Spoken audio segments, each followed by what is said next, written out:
ভাইজান কোথা থেকে আসছেন? আমি উত্তরা কামারপাড়া থেকে আসছি। উত্তরা কামালপাড়া। জি, কামারপাড়া। আচ্ছা আচ্ছা, কি সমস্যা ছিল আপনার? আমি দীর্ঘদিন যাবৎ প্রায় ২০ বছরের মতো হবে জিন জাদুর সমস্যা নিয়ে আক্রান্ত ছিলাম। আপনার বয়স কত? আমার বয়স ৩২ বছর। তার মানে আপনি ১২ বছর বয়স থেকে ১২ বছর বয়স থেকে এই সমস্যার সম্মুখীন হচ্ছে। এখন আমি একটু বর্ণনা দিতে আশা করি বুঝতে পারবেন। আমার মা মারা গেছেন আমার ১১ বছর বয়সে। তো আত্মীয় স্বজন এবং নিজের ব্লাডের পিপলের হিংসা এবং ইসের বশবর্তী হইয়া এগুলো দ্বারা আমি ছোট বয়স থেকে আক্রান্ত হই। আমি শুরুতে বুঝতে পারি নাই, যখন আমি প্রথম এসএসসি পরীক্ষা দিই তখন এই সমস্যাগুলো আমার সামনে আসে আর কি। এসএসসি পরীক্ষার সময় এবং এসএসসি পরীক্ষার পরবর্তীতে সিমটমগুলো কেমন, খুব ঘন ঘন অসুস্থ হয়ে যাইতাম, সাথে লেখাপড়ার মনোযোগ হারাইতে থাকলাম এবং পড়তে বসলে মনে হচ্ছে যে মাথা ব্যথা করতেছে। তারপরে আপনার রাত্রে ঘুমের মধ্যে বিকট শব্দ দেখতাম, কিংবা ওই ঘুমিয়ে আছি মনে হচ্ছে যে রুমে অন্য কেউ উপস্থিতি আছে। এগুলো দেখানোর পরে ধীরে ধীরে এটা নর্মাল ভাবে নিয়ে নিছি। তখন এসবের প্রতি এত বিশ্বাস ছিল না। এসএসসি পরীক্ষার পরে আমি আমার একটা ব্যবসা শুরু করি, সেটা হলো কাপড়ের বিজনেসটা। শুরুতে খুব ভালো করি, কিন্তু ধীরে ধীরে ধীরে ধীরে সেটা ডাউনের দিকে যেতে থাকে। আমি ওটা তুলে দাঁড়াইতে পারি নাই। ইভেন ওটা সময়টা হবে ২০১১-র মাঝামাঝি থেকে শুরু। আমার ব্যবসা ২০১৩-র মধ্যে আমার ব্যবসাটা একদম শেষ হয়ে যায়। আবার ১৩ সালের নভেম্বর ডিসেম্বর আব্বা মারা যায়, তো তখন একটু ভেঙে পড়ি। পরবর্তী ধরো আবার শুরু করি, তখন আবার একই অবস্থা। এইভাবে আমি ২০২২ সাল পর্যন্ত একইভাবে রয়ে গেলাম। তখন ধীরে ধীরে আমি আসলে ইসলামিক ওয়েতে চলার চেষ্টা করি এবং সেলফ রুকিয়া করি ইউটিউব থেকে। তারপর নিজে নিজে নিজে নিজে এক বড় ভাইয়ের পরামর্শে। তো সেটা করার পরে আমার হয় কি, এই বিষয়গুলো ইমানি শক্তিটা একটু বাড়তে থাকে। ধীরে ধীরে আমি ইসলামিক চিকিৎসা পদ্ধতি যেগুলো আছে এগুলো সম্পর্কে জানতে থাকি, বুঝতে থাকি। হুজুরের সম্পর্কে জানতে পারি আজ থেকে ৬ থেকে ৭ মাস আগে। আর পরিপূর্ণ হুজুরের প্রতি ফলো করা শুরু করি রোজার আগের থেকে, যখন হুজুর এই সূরা মুজাম্মিলের আমলটা শেয়ার করে তখন থেকে। তো তারপর থেকে আমি নিয়ত করছি হুজুর এখানে আসবো, কিন্তু আসবো করে আসলে ওই মানসিক যে পরিপূর্ণ শক্তি ওইটা হয়ে ওঠে নাই, যার জন্য তো ধীরে হয়েছে। ইনশাল্লাহ আমি এই যে ঈদের পরবর্তীতে আজকে আইসা হুজুরের কাছ থেকে আমার চিকিৎসাটা নিলাম। এর মধ্যে আরো অনেক কিছু ঘটে গেছে। হুজুর যদি একটু প্রশ্ন। আচ্ছা, আজকে যে আসলেন আপনি, হ্যাঁ আসলেন তো সেই সকালে। জি। হ্যাঁ, এখন বাজে মনে হয় ২টা ২:৩০টার মতো মনে হয় বাজে। জি। তো আপনার যখন নাকি রুকাইয়া করলাম, জি, বা শুরুতে তো আপনার বিষয়ে একটা রোগ পরীক্ষা করা হয়েছিল জি, এবং সমস্যার কথাও বলা হয়েছে। জি। আপনি ২০ বছর যাবৎ সমস্যায় আক্রান্ত। তার মানে আপনার শুধু এখন এই সমস্যাতেই আক্রান্ত না, বরং আপনি মানসিকভাবেও আমি অনেকটা ক্ষতিগ্রস্ত হয়ে গেছেন। মানসিক রোগী হয়ে গেছি হুজুর। এটা বলতে হয় কি যে আমার মাথায় স্থিরতা নাই। বসে আছি, একটা চিন্তা করতেছি, এর মাঝে মধ্যে আরো কতগুলো চিন্তা করে ফেলছি। একটা কাজ করতেছি, ওই কাজের মধ্যে অন্য একটা চিন্তা এসে কিংবা অন্য একটা ভাবনা এসে আমার ওই কাজের প্রতি আর খেয়াল নাই।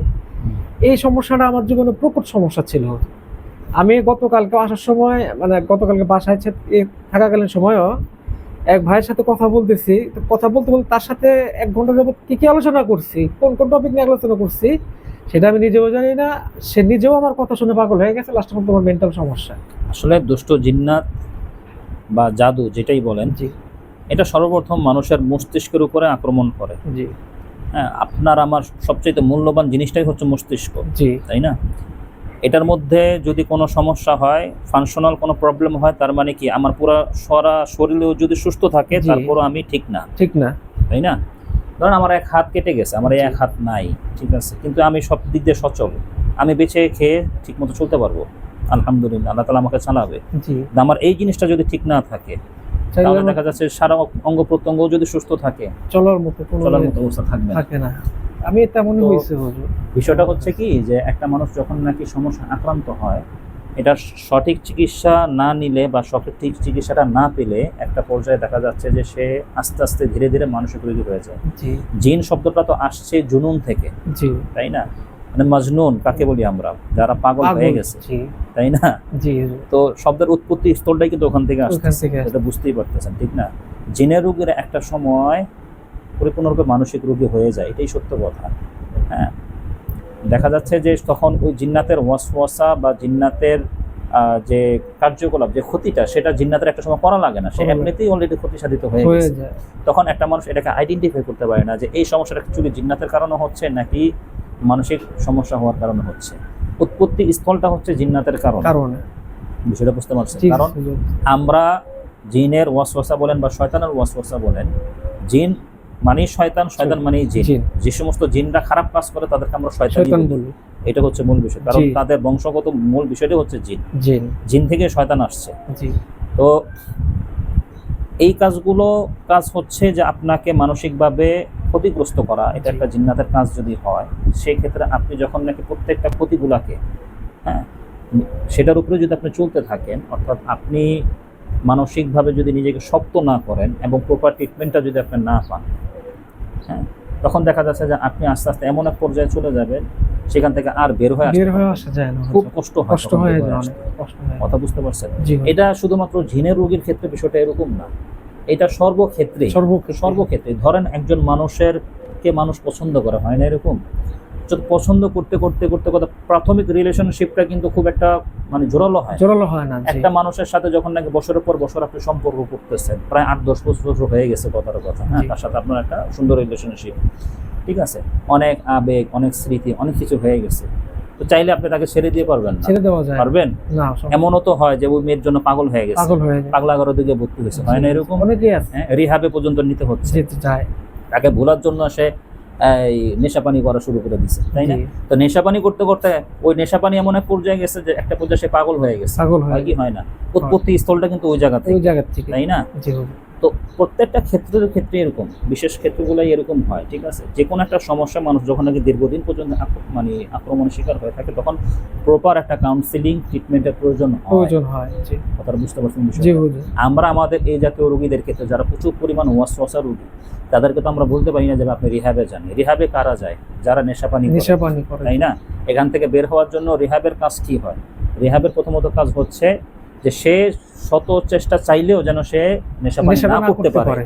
প্রয়োজনে 4 জন ডাক্তার এসে তার 4 হাত পা ধরে রাখে, তাই না? তখন সে ইচ্ছামতো চিৎকার করে। অর্থাৎ তাকে যে নেশায় সে আক্রান্ত হয়েছে সেটা থেকে তাকে বিরত রাখা, এটাই হচ্ছে মূল কাজ। অর্থাৎ সে চাইলেও সেটা করতে পারবে না, অর্থাৎ সে একটা বাধ্যবাধকতার মধ্যে সে থাকবে। আমরা আমাদের ক্ষেত্রে অনেক সময় আমরা এরকমও বলি যে এত পরিমাণ ওয়াসওয়াসা রোগী হয়, এত পরিমাণ মানে সমস্যা আক্রান্ত, আমরা ডাইরেক্ট বলে ফেলি যে ভাই আপনি কোনো আল্লাহওয়ালা মানুষের সোহবতে থাকেন, হ্যাঁ, অর্থাৎ আপনার একজন অভিভাবক দরকার, ঠিক আছে, যে সে নিয়মিত আপনাকে কন্ট্রোল করবে। হ্যাঁ, প্রয়োজনে আপনি তাবলিগে চলে যান, 3 চিল্লায় চলে যান, প্রয়োজনে আপনি কোনো মসজিদের খাদেমের চাকরি করেন, অর্থাৎ মসজিদের সাথে আপনার সম্পর্ক রাখেন।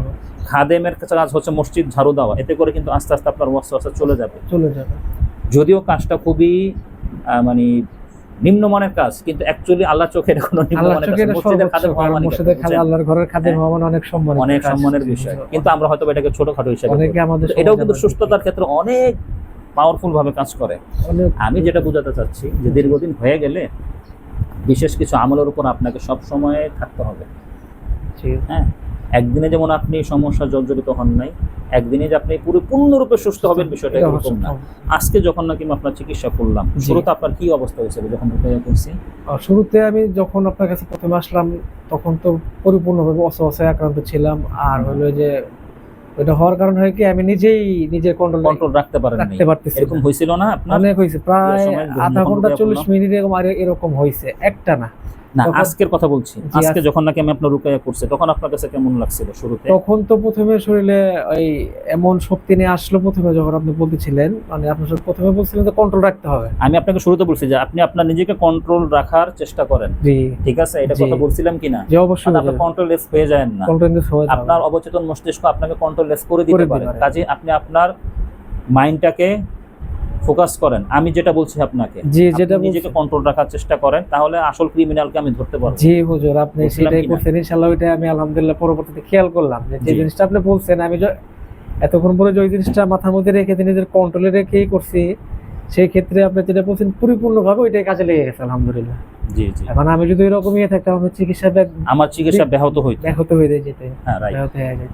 একটা পর্যায়ে আপনার কি হলো, শরীরটা দেখছেন যে মানসিকভাবে একদম একদম সবকিছু ছেড়ে মানে দিছে, একদম শরীরটা একদম হালকা হয়ে গেছে। হালকা হওয়ার পরে পুনরায় যে শারীরিক শক্তিটা হুজুর মানে যে আত্মিক যে একটা শক্তি সেটা আলহামদুলিল্লাহ ফিল করতেছে। এটা আল্লাহ তাআলার দরবারে লাখ লাখ শুকরিয়া। আচ্ছা আচ্ছা। মানে রুকায়া করার আগ পর্যন্ত যে পরিবেশটা ছিল আমার নিজের মধ্যে, জি। রুকায়ার শেষ হওয়ার পরে আলহামদুলিল্লাহ আমি মানে এখনই শতভাগ পরিবর্তন দেখতে পারতেছি। আর আপনি যে আমলের কথা বলতেছেন যদি আলহামদুলিল্লাহ কন্টিনিউয়াস করে আমি আল্লাহর কাছে শুকরিয়া আদায় করি এবং আল্লাহর কাছে দোয়া চাই যে আল্লাহ তাআলা অতি দ্রুত আমাকে এগুলো থেকে বের করে পরিপূর্ণভাবে শারীরিক সুস্থতা দিবে, মানসিক যে অসুস্থতা সেটাও ঠিক হয়ে যাবে। আজকে যতটুকু হলো আর এটার জন্য সর্বপ্রথম দরকার ভাই আমি যা বলবো, জি ঠিক আছে, সেটাকে সবার আগে মানসিকভাবে ফিট করবেন মাথার মধ্যে। ইনশাআল্লাহ। কথা বুঝতে পারছেন? যতই ওয়াসওয়াসা আসুক না কেন, যতই ধরনের আপনার কল্পনা শক্তি আপনাকে বারবার প্রভাবিত করুক না কেন, এটাকে আপনি আমলে নিবেন না, অর্থাৎ এটাকে আপনি পাত্তা দিবেন না। ইনশাআল্লাহ। কথা বুঝতে পারছেন বিষয়টা?